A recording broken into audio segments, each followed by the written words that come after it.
All right, Kevin Panic, sort of 3-minute fly instructor here. This one's gonna be on initial conditions. Initial conditions. Scene one, take one, 3-minute fly instructor. Okay, initial conditions. Now, what's very interesting about initial conditions is sometimes just a way of living. Okay, thinking about what you're dealing with and what are your initial conditions going in. In this case, my initial condition, I forgot to put my checklist and turn over my 3-minute timer. There's a good idea right there. But I'm in full regalia because of the idea and thoughts about where you at, where you at in anything in your life. But in the case of flying, we got to understand these initial conditions. What are the runway conditions? What is the tire pressure? That's an initial condition. You're doing pre-flight, right? And you got tire pressure. Digital tire pressure gauge. It's important. These things, when you lay the foundation, you do your pre-flights and you make sure everything in your initial condition. Think about even communication. Let's say you got a new person in your life.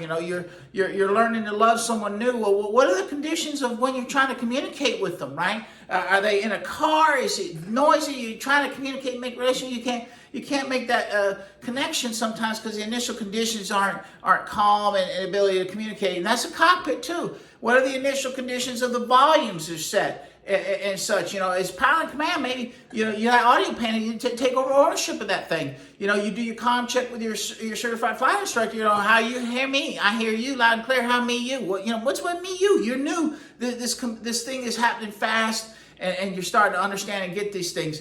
Initial conditions also come into play as a flight instructor. If you're a flight instructor out there, make sure that you're not all goofy and dressed up crazy that people see and that be like, I don't want to fly with that guy. He look like a clown to me.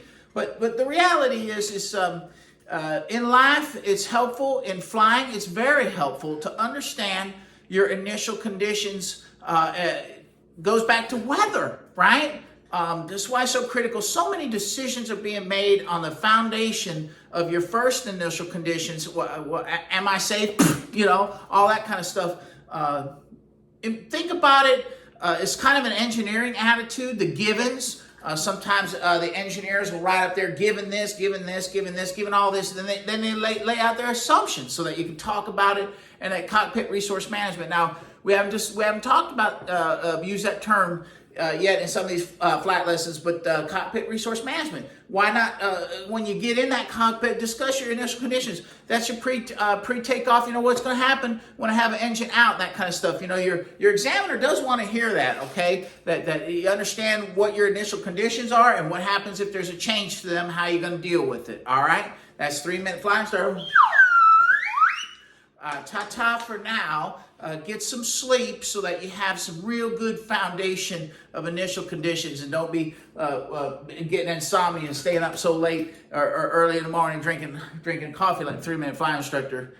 Ta-ta for now. Out of time. The timer tells me I'm way beyond 3 minutes.